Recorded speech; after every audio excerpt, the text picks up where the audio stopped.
शुभकामनाएं। हम ये समझते हैं कि इंडिपेंडेंट डे, संविधान दिवस और रिपब्लिक डे सब में क्या अंतर होता है, इसको थोड़ा बारीकी से समझते हैं। और संविधान को 2 महीने लेट क्यों किया गया, बना के उसे लागू क्यों नहीं किया गया था, 2 महीने बाद क्यों लागू किया गया। देखिए 15 अगस्त 1947 को हम आजाद हो गए, हम अंग्रेजों से आजाद हो गए। हालांकि उस समय भी हमारे ऊपर फ्रांस का कब्जा था और पुर्तगालियों का कब्जा था। तो वो लोग पुर्तगाली फाइनली 1961 में गए हैं सब, गोवा को आजाद करके, सबसे बाद में गोवा आजाद हुआ है। तो हम लोग तो आजाद हो गए थे, लेकिन बात यहाँ ये आती है कि आजाद हम अंग्रेजों से हो गए थे, लेकिन हमारे ऊपर किसी का शासन ही नहीं था। तो हमारे ऊपर कौन शासन करेगा, ये कोई डिसाइड नहीं था। इसलिए 15 अगस्त 1947 को हम आजाद हो गए थे, इसलिए उस दिन हम आजादी दिवस, इंडिपेंडेंट डे मनाते हैं। लेकिन हम लोग के ऊपर अंग्रेज कहे थे कि हम आपको फाइनली छोड़ के तभी जाएंगे जब आप संविधान बना लेंगे तब। तो हम लोग संविधान 1946 से 1949 के बीच में बनाए, जो फाइनली बन के तैयार हुआ 26 नवंबर 1949 को। इसलिए 26 नवंबर 1949 को हम कहते हैं संविधान दिवस। तो आजाद हो गए, संविधान हो गया यहाँ पे। लेकिन जब तक ये संविधान लागू नहीं हो जाता, हम कैसे कहेंगे हमारे ऊपर किसका शासन चल रहा है। रियलिटी में देखिएगा हमारे ऊपर किसका शासन है, संविधान का। सुप्रीम कोर्ट, प्रधानमंत्री, राष्ट्रपति, नीचे से ऊपर तक सब संविधान के अधीन काम करते हैं। तो संविधान बन गया था लेकिन लागू ही नहीं हुआ था। इसे 2 महीना बाद लागू किया गया। 26 नवंबर 1949 से 2 महीना जोड़ेंगे तो वो 26 जनवरी 1950 हो जाएगा। जिस दिन संविधान लागू हुआ उस दिन हम लोग मनाते हैं रिपब्लिक डे। और रिपब्लिक डे का मतलब होता है भारत एक रिपब्लिक है, अर्थात यहाँ के राष्ट्रपति जो हैं वो खानदानी नहीं होंगे, वंशानुगत नहीं होंगे, बल्कि चुन के आएंगे। राष्ट्रपति और प्रधानमंत्री हम लोग के यहाँ चुन के आते हैं और इन्हीं लोग का हमारे ऊपर शासन रहेगा। इस वजह से जिस दिन हम आजाद हुए उस दिन को हम 15 अगस्त यानी स्वतंत्रता दिवस, इंडिपेंडेंट मनाते हैं। संविधान जिस दिन बनकर तैयार हुआ था कि उसको मनाते हैं 26 नवंबर को संविधान दिवस। लेकिन जिस समय हमारे ऊपर उस संविधान को लागू कर दिया गया, हम लोगों को संविधान के अधीन किया गया, उस दिन को हम मनाते हैं 26 जनवरी के रूप में, रिपब्लिक डे के दिन। यह हम टोटल मैटर ये समझिए कि इसे 2 महीना लेट क्यों किया गया था, ये समझना है। तो अब हम इतिहास में चलते हैं, क्यों इतना लेट हुआ था। एक्चुअली जब द्वितीय विश्व युद्ध चल रहा था तो उस समय इंग्लैंड को बहुत ज्यादा क्षति हुई थी। जर्मनी ने धो दिया था, लंदन पर 15 दिन 15 रात बिना रुके बम गिराया था। तो इंग्लैंड की जनता जो थी युद्ध से पूरी तरह त्रस्त थी। वहां कंजर्वेटिव पार्टी की सरकार थी, विंस्टन चर्चिल प्रधानमंत्री थे।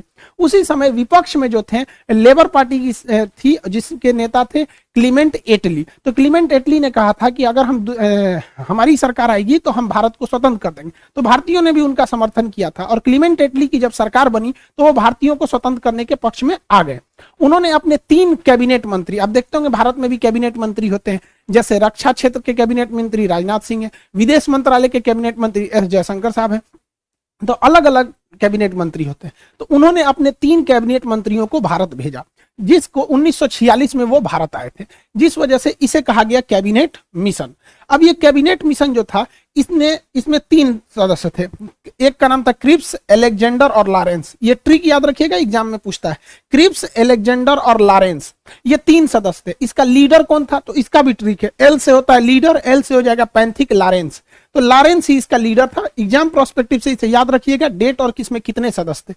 ये 3 लोग हैं, इन्होंने भारत को 3 बड़े काम करने को दिए। पहला, इन्होंने कहा कि आप अंतरिम सरकार बना लीजिए और अगले 5 सालों तक आप सीखिए कि सरकार कैसे चलाया जाता है। इसलिए आप देखिएगा हमारे यहाँ चुनाव, आजाद हो गए थे हम लोग 1947 में है, लेकिन हमारे यहाँ प्रधानमंत्री का चुनाव हुआ 1951 में, बने प्रधानमंत्री 52 में। यानी ये 5 साल जो सरकार चली थी वो अंतरिम सरकार चली थी, हम लोग की ओरिजिनल सरकार नहीं थी। ये अलग टॉपिक है, इसको हम आपको एप्लीकेशन के क्लास में पूरा समझा दिए। मेन आते हैं संविधान पे। इसी कैबिनेट मिशन में इन लोगों ने कहा कि आप लोग अपना एक संविधान बना लीजिए, जब तक संविधान पूरी तरह से लागू नहीं हो जाता हम आप लोग की देखरेख करेंगे, जैसे लागू हो जाएगा हम चले जाएंगे। तो संविधान बनने की प्रक्रिया चालू हुई कैबिनेट मिशन के आधार पर। यहाँ पर 1946 से बने। अब ये संविधान कौन बनाएगा, तो इसके लिए इनडायरेक्ट इलेक्शन कराया गया, अप्रत्यक्ष निर्वाचन कराया गया और जो लोग चुन के आए थे उसे संसद के सेंट्रल हॉल में रखा गया। आज भी संविधान में आज भी भारतीय संसद में कोई परंपरा होती है, कोई शपथ ग्रहण लेता है या कोई विदेशी मेहमान आता है तो सेंट्रल हॉल में ही उसे बैठाया जाता है। तो सेंट्रल हॉल में बैठ के संविधान को लिखा गया था। संविधान सभा में जो इलेक्शन हुए थे, ये एग्जाम में अक्सर क्वेश्चन पूछता है, ये चुनाव अप्रत्यक्ष रूप से किया गया था। इसमें जब संविधान सभा में चुनाव चल रहा था तो 1946 में संविधान सभा का जो गठन किया गया, उस समय 389 सदस्य थे, क्योंकि उस समय अखंड भारत था, ना बांग्लादेश टूटा हुआ था, यानी पूर्वी पाकिस्तान भी नहीं था और पश्चिमी पाकिस्तान भी नहीं था।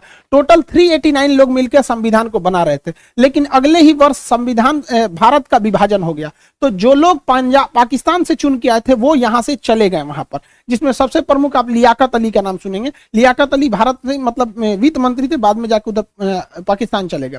1947 में जब देश का विभाजन हुआ तो 1947 में देश का विभाजन के बाद केवल 299 सदस्य ही बच गए, ये याद रखिएगा। और यही लोग मिलकर पूरे संविधान को आगे बताते गए। 47 में लिखा गया, कुछ 48 में, 49 में। फाइनली जब संविधान पर हस्ताक्षर करने की बात आई तो 1950 तक, 24 जनवरी 1950 को जब फाइनल हस्ताक्षर हो रहा था तो कई लोगों की देहांत हो चुका था। फाइनली बचे थे लोग 1950 में 284 लोग। तो फाइनली संविधान पर जो 13 किलो का हमारा संविधान है, ओरिजिनल संविधान 13 किलो का है, उस पर जो हस्ताक्षर है वो 284 लोगों का ही है। हालांकि बचे थे इतने लोग, ये लोग तो देहांत से गए थे, जिसमें 15 महिलाएं हैं। तो सोचिए, महिलाओं के हम लोग महत्व को कभी नहीं भूल सकते हैं। संविधान बना कैसे, तो इसके लिए अलग अलग कमेटी बनाई गई और उनकी जिम्मेदारी सौंपी गई कि आपकी ये कमेटी है, आपकी ये जिम्मेदारी रहेगी। राज्यों को कैसे चलाना है, ये राज्य कमेटी है, आप बताइएगा। तो अलग अलग करके ऐसे कुल 13 समितियों को बनाया गया था। 13 कमेटी बनी थी जो सहमति से अपना डिसीजन लेती थी, सर्वसहमति से नहीं होता था। सहमति जिसमें ज्यादातर लोगों की सहमति है, वही डिसीजन को मान लिया जाता था। इस समितियों में सबसे प्रमुख जो समिति थी उसका नाम था प्रारूप समिति, इंग्लिश में कहते हैं ड्राफ्टिंग कमेटी। इस ड्राफ्टिंग कमेटी के जो अध्यक्ष थे वो भीमराव अंबेडकर साहब थे। बहुत ही विद्वान, मतलब हम क्या कहें इनकी विद्वता के बारे में, उतना शब्द ही नहीं है हमारे पास। इन्होंने पूरे कमेटियों में आपस में कोऑर्डिनेशन बनाया, कहां क्या गलत है क्या सही है उसको सुधार कराया। तो भीमराव अंबेडकर 13 समितियों में जो सबसे प्रमुख समिति थी प्रारूप यानी ड्राफ्टिंग समिति, उसके चेयरमैन थे, जिस वजह से इन्हें फादर ऑफ इंडियन कॉन्स्टिट्यूशन के नाम से भी जाना जाता है। इसके अस्थायी सदस्य भले 2 दिन के लिए सचिदानंद सिन्हा थे, लेकिन अस्थायी रूप से राजेंद्र प्रसाद संविधान सभा के अध्यक्ष थे। इन्हीं के देखरेख में संविधान सभा अध्यक्षता करते थे। आप बैठिए, आप अपना डिसीजन सुनाइए, इस तरह से। और संविधान सभा के जो सलाहकार थे वो बी.एन. राव थे। बी.एन. राव बहुत ही विद्वान थे। इन्होंने विदेशी संविधानों का अध्ययन करके जहां से भारत में अच्छा लगा उन्हें समावेशित किया। इनकी विद्वता से को आप ऐसे ही अंदाजा लगा सकते हैं कि इन्होंने म्यांमार के संविधान बनने में भी मदद किया था बी.एन. राव ने। इस तरह से संविधान बना। संविधान को बनने में लगभग 3 साल लग गए थे। 1946 से चालू हुआ और 1949 में फाइनली बन के तैयार हुआ था। इसे याद रखने का ट्रिक क्या है, 3 साल में तैयार हुआ था। 1 साल में कितने महीने होते हैं, 12 महीने। तो 1 साल में 12 महीने, आप 3 साल में ना 12 घटा दीजिएगा। जब आप 3 साल में 12 घटाते हैं तो बचता है 2 साल 11 महीने और 18 दिन। तो ये ट्रिक के तौर पे आप याद रखेंगे। 2 साल 11 महीने 18 दिन में टोटल संविधान बनकर रेडी हो गया था। जब संविधान बना था तो उस समय संविधान के कुल चैप्टर यानी भाग की संख्या 22 थी। ABCD जोड़ जाड़ के कभी मूल कर्तव्य डाल दिए, कभी कुछ डाल के वर्तमान में 25 हो गए हैं। जो अनुच्छेद यानी आर्टिकल थे वो 395 ही ओरिजिनली हैं। ABCD उसका जोड़ के 448 हो गया। ये आगे बढ़ते ही जाएगा यहाँ पर, लेकिन संख्या नहीं बढ़ेगी, ABCD ही करके जोड़ा जाता है। जब अनुसूची यानी शेड्यूल थे वो 8 थे। वर्तमान में अनुसूचियों की संख्या टोटल जो हो गई है वो 12 हो गई है। तो इस तरह से संविधान को बनाया गया। इतने मेहनत और इतने प्रयास के बाद से फाइनली भारत का संविधान बना, जो दुनिया का सबसे बड़ा लिखित संविधान हो गया। अब इसको बन के तैयार हो गया 26 नवंबर 1949 को। इस दिन हम लोग मना लेते हैं संविधान दिवस। लेकिन इसे लागू किया गया 2 महीने बाद 26 जनवरी 1950 को। इसकी टोटल कहानी समझते हैं, इतना लेट क्यों हुआ, तो इसकी कहानी छुपी है 1929 में। कांग्रेस का हमेशा अधिवेशन होता था। फाइनल जो ईयरली मीटिंग होती थी उसे अधिवेशन कहा जाता था। तो कांग्रेस का इसी तरह से लाहौर अधिवेशन हो रहा था दिसंबर 1929 को। साल का अंत चल रहा था। दिसंबर 1929 को उसकी अध्यक्षता पंडित जवाहरलाल नेहरू कर रहे थे।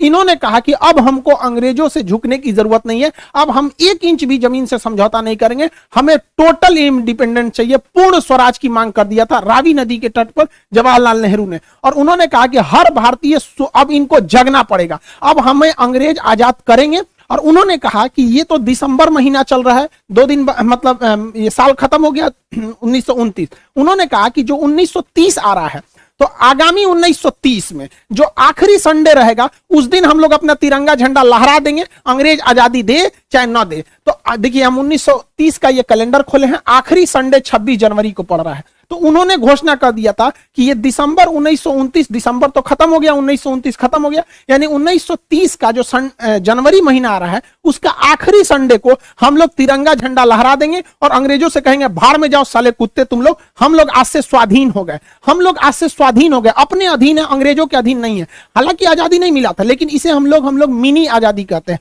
मिनी इंडिपेंडेंट बोला जाता है। 26 जनवरी को हम लोग 1930 में झंडा ठोक दिए और उस दिन से हम लोग मनाने लगे स्वाधीनता दिवस। और जवाहरलाल नेहरू ने कहा था हर वर्ष इसे मनाया जाएगा और अंग्रेजों को मिर्चा लगाया जाएगा, जितने जलेंगे उतने जलाया जाएगा। तो हर साल भारतीय 26 जनवरी को क्या मनाते थे? स्वाधीनता दिवस। वो 1930 से पहला स्वाधीनता दिवस मनाए, 31 में भी बनाए, 32 में भी बनाए, ऐसे लगातार बनाते गए स्वाधीनता दिवस। इवन जब देश आजाद भी हो गया था ना 1947 में, उस वर्ष भी बनाया गया, उसके बाद 48 में भी मनाया गया स्वाधीनता दिवस, और 26 जनवरी 1949 को भी स्वाधीनता दिवस मनाया गया था।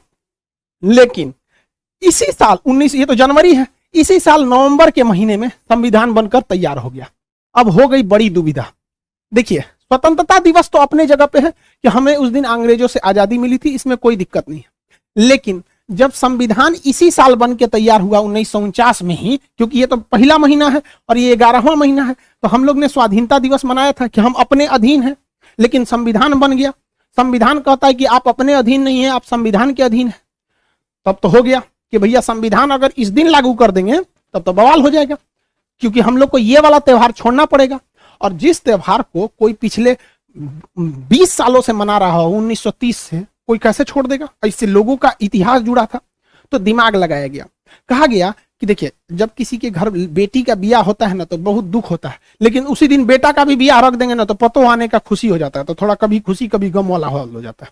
तो संविधान वालों ने देखा कि इस दिन का तो महत्व ही खत्म हो जाएगा, इसलिए दिमाग दिया गया, एक काम करते हैं, 2 महीना का तो बात है, 26 नवंबर 1949 है, एक महीना रुकेंगे तो 26 दिसंबर 1949 आएगा, और एक महीना और रुक जाएंगे तो 26 जनवरी 1950 हो जाएगा। एक काम करते हैं, संविधान को इस दिन बना लिए हैं, लागू नहीं करेंगे, लागू करेंगे 2 महीना बाद 26 जनवरी 1950 को, और ले आके एक दूसरे पे थोप देंगे, बस हो गया। यहां जो स्वाधीनता दिवस मना रहे थे उसके ऊपर चढ़ गया संविधान, और संविधान कह रहा है कि भारत एक लोकतंत्र रहेगा, ये रिपब्लिक रहेगा, यहाँ के राष्ट्रपति का इलेक्शन होगा, कोई वंशानुगत नहीं रहेगा यहाँ पर। तो ये हो गया स्वाधीनता दिवस। तो जानबूझकर इस स्वाधीनता दिवस को बचाने के लिए इसको इसके ऊपर थोप दिया गया, वरना इसका महत्व कम हो जाता है, क्योंकि हम संविधान के अधीन हो जाते। तो ये था टोटल संविधान को बनाने का। तो हम लोग 26 जनवरी आज ही के दिन संविधान को लागू कर लिए, हालांकि बना लिए थे 2 महीना पहले।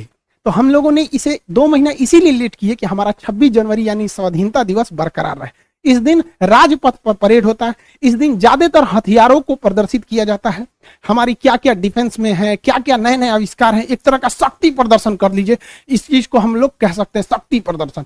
दुश्मन डरे, देखो हम लोगों ने क्या किया है, मिसाइल, तोप, टैंक सब यहाँ पर दिखाए जाते हैं। और मुख्य अतिथि के तौर पर भी बुलाया जाता है। राष्ट्रपति तो झंडा फहराते ही है, प्रधानमंत्री भी रहते हैं, तीनों सेनाओं के अध्यक्ष भी रहते हैं, और मुख्य अतिथि को ही बुलाया जाता है। ये शुरू से ही परंपरा रही है, चाहे कलाम साहब हमारे राष्ट्रपति रहे हों, चाहे प्रणब मुखर्जी जी रहे हों, या रामनाथ कोविंद साहब रहे हों, हमेशा कोई ना कोई मुख्य अतिथि आता है। इससे क्या होता है कि उस देश से हमारा घनिष्ठता को भी दर्शाता है कि हम जो करीबी देश है उसी को ही मुख्य अतिथि बनाते हैं। इस बार